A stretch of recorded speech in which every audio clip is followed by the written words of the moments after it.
Hello, Fal. Hello, Jade. It's been a couple days. I've been on injury reserve. I hurt my finger. Today I'm going to read a double book. This first one I'm going to read is Melody Moth, and then the other one is called Buzz. And they're in the same book, so that's pretty cool. It's like back to back. Okay. It's written by Stephen Cosgrove and illustrated by Charles Resner.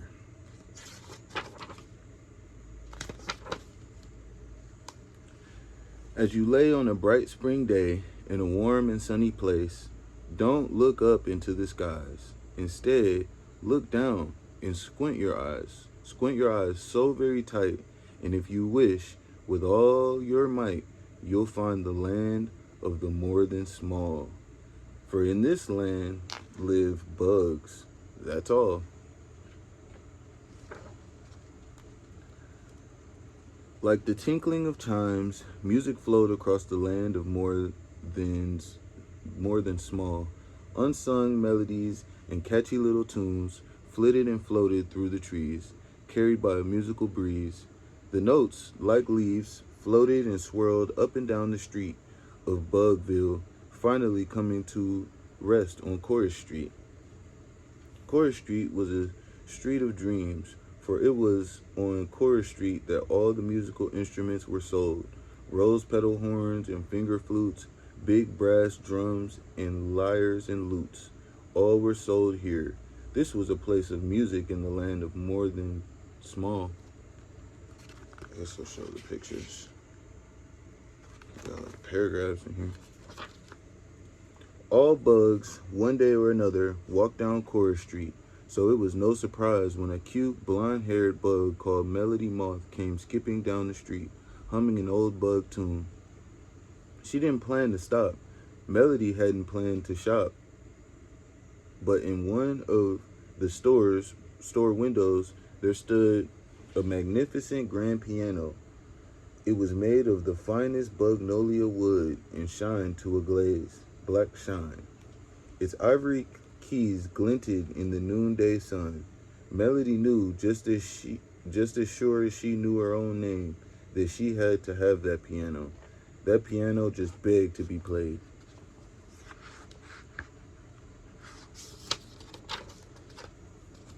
With her skirt flying, Melody Moth rushed home to her house in the woods. Breathlessly, she raced through the kitchen and down the hall to the living room, where her parents sat reading the evening paper and sipping tea from porcelain cups. Mother Moth, I must have a piano, a beautiful piano of polished Bugnolia wood that just begs to be played. Please, please, please. Her mother and father just sipped their Tanglewood tea and stared at Melody over their cups.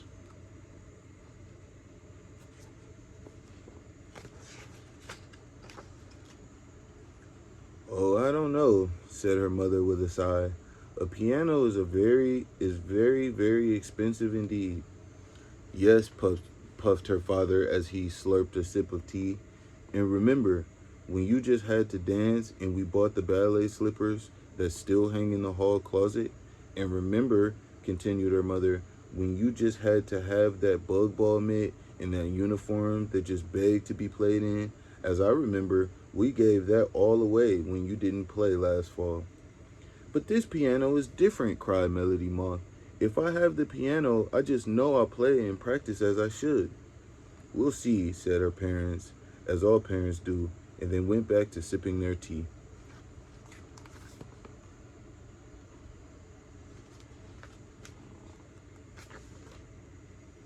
A month or two later, on Melody's birthday, she got a very special present. There in the parlor, in the center of the floor, was the piano that she adored. Now remember, her parents said, you must take lessons and you must practice, for music should be perfect, and practice makes perfect music. Melody quickly agreed, for this was the most beautiful piano in the land of more than small.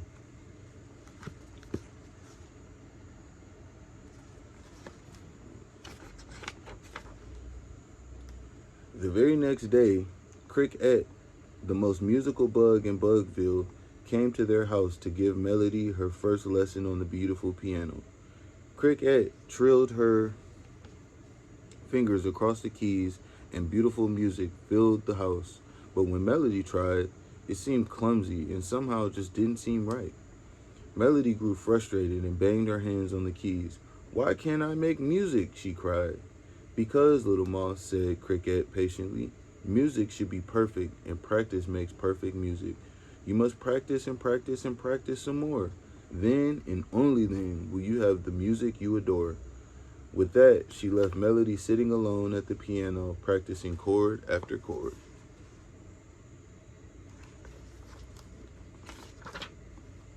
The next day, and the next Melody practiced The next day and the next, Melody practiced her piano lessons, with her parents sitting nearby wearing bug muffs on their ears so they didn't have to hear.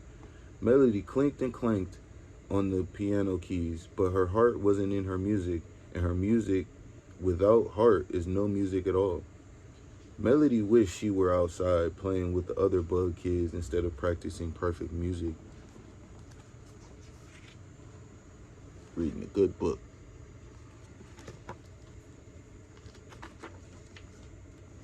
The very next day, as soon as her parents left the house, thinking she was playing the piano, Melody closed her music books and skipped outside to play.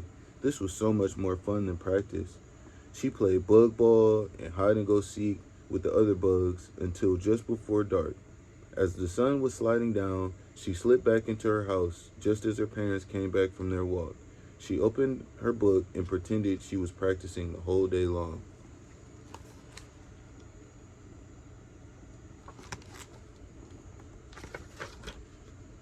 Day after day, a fine film of dust began to settle on the piano as it sat all alone in the middle of the parlor. Cobwebs dropped from the piano seat, and the music books turned brown with age, for their pages were never turned by Melody Moth. Every day, she pretended to play and then sneaked outside and ran away.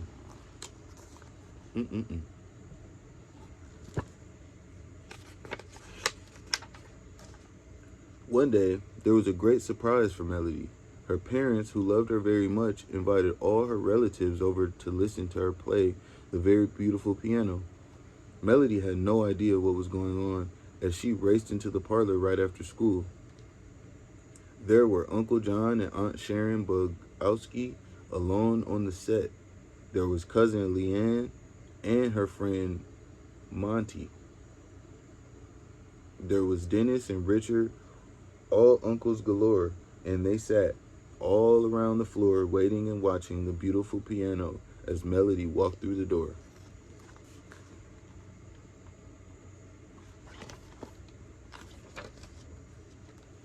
Her mother took her books and guided Melody to the dusty piano bench.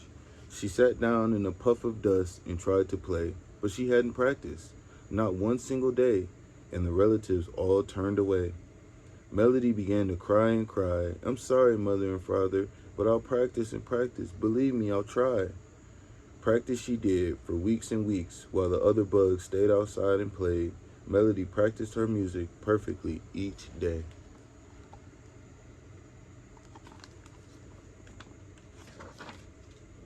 A month or two later, Melody Moth played in her first recital. She played beautiful music on a beautiful piano on a perfectly beautiful day.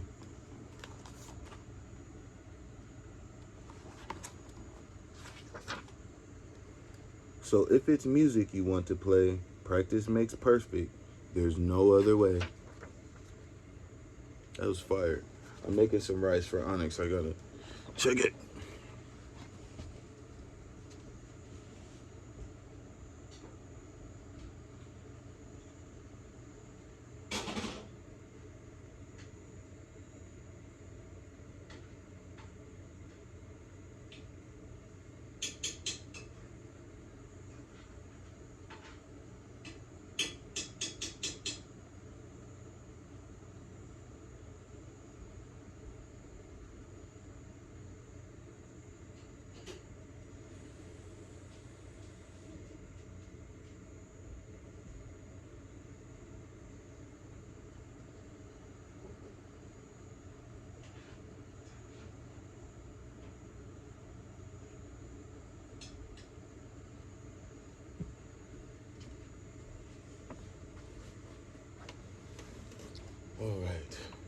Now it's time for the Buzz book.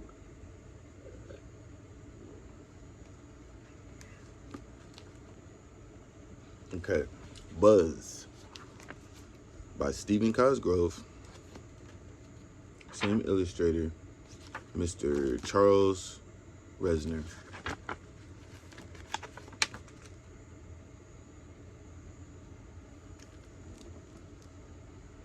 As you lay on a cool, brisk day in a warm and sunny place, don't look up into the skies. Instead, look down and squint your eyes. Squint your eyes so very tight, and if you wish with all your might, you'll find a land of more than small. For in this land live bugs. That's all. For some reason, there's an aspirin right there, so I don't know if that's foreshadowing or what. Bugville was a pretty place, a town filled with tree-lined streets and clean, crisp homes. But only on the good side of town. On the bad side of town, there were old buildings that had been abandoned. And these abandoned buildings lived bugs who had been abandoned too. For whatever reason, these bugs didn't go to school or even want to work. All they did all day long was play.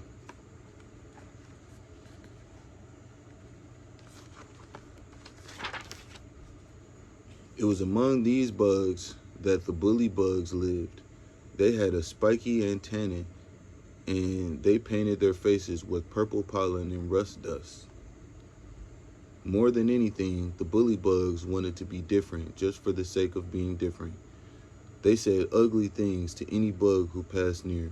They even yelled at each other. Nothing was dear. Worse than worse, they ate the berries of the binglebrain tree. Now every bug in Bugville knew that the binglebrain berries were nothing more than a bad drug. But these were bad bugs who lived in a bad part of town, trying hard to be different.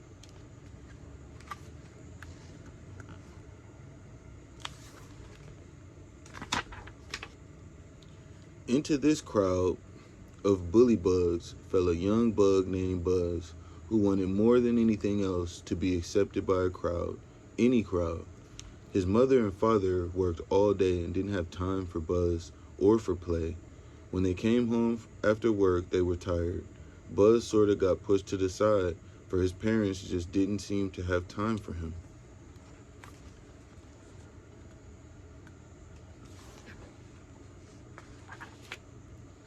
Buzz watched the rowdy bully bugs being really cool, and he decided I thought the phone was moving. He decided he'd be just like they were. He wrapped chains around his neck and ripped his shirt, too, to shreds, so that he could look like the bully bugs, too. Still, he wasn't part of the game. He always ended up alone and outside looking in.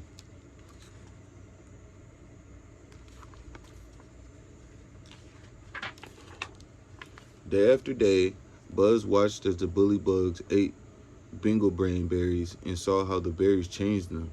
"Come on, Buzz," the bully bugs cried. "Take a binglebrain berry. You won't know what it's like until you try." Buzz knew that it was wrong and against the law too, but he so wanted to be accepted by someone or some bug. So one day he took 3 binglebrain berries and swallowed them all. Uh-oh. Giving in to bug pressure.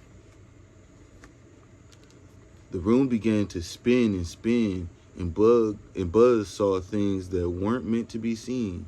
The world kinda tilted, and the faces of the bully bugs changed and wilted.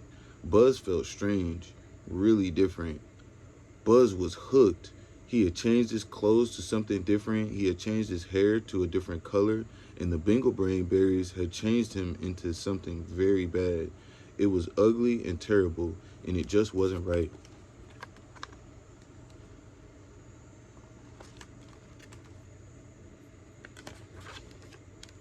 He began carrying the bingleberries to the Buttonwood School. When he was bored, he wanted to show off or feel different. He popped a couple of the berries into his mouth, and then he did strange and ugly things. Once he tried to fly out the window. He would have jumped and broken his head, but Bubba Big stopped him just in the nick of time. Oh, he lit. Now, Bingo Brain berries weren't given for free, and Buzz wasn't paying an awful price. Somehow, he just didn't care, for the Bingo Brain berries had stolen his brain. He couldn't think clearly. He began offering them to other bugs at Buttonwood School. Junebug, Jitterbug, and Glance thought he was dumb and stupid for taking any kind of drug at all, and they said no.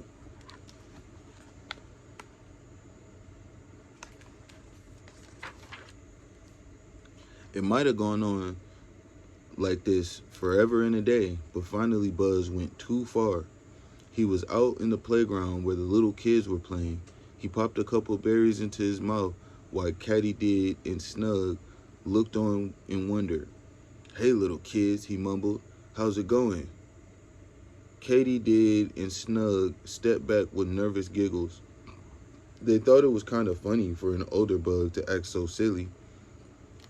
"Hey, little guys," said Buzz with a sickly grin. "Do you want some Bingo Brain berries?" He reached into his pocket and pulled out the ugly purple fruit.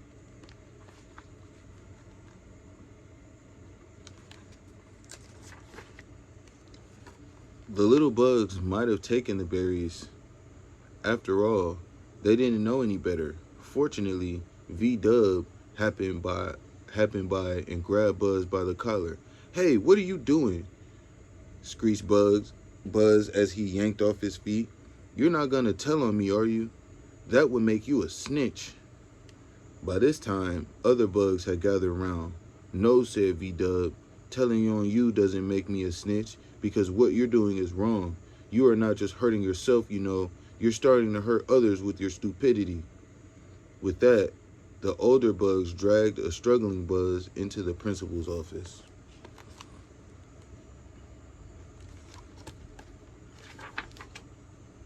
It was a real mess. Officer McNabb had to come to the school, and Buzz was arrested for being uncool. The rest of the day in class, all the teachers taught all the little bugs about the evils of drugs like the Bingo Brain berries. When they had heard all there was to hear, no bug in Bugville wanted to try them again. Say no to the Bingo Brain berry and all drugs.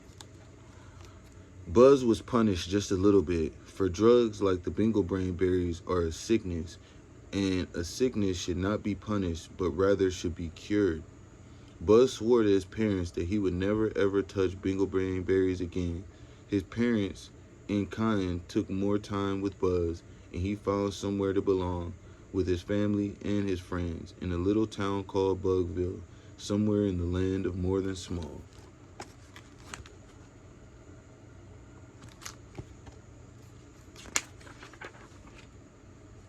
If you're ever tempted to take drugs to be cool, just say no. To yourself, don't be a bully bug fool. Just say no. That's the end of Buzz and Melody Moth.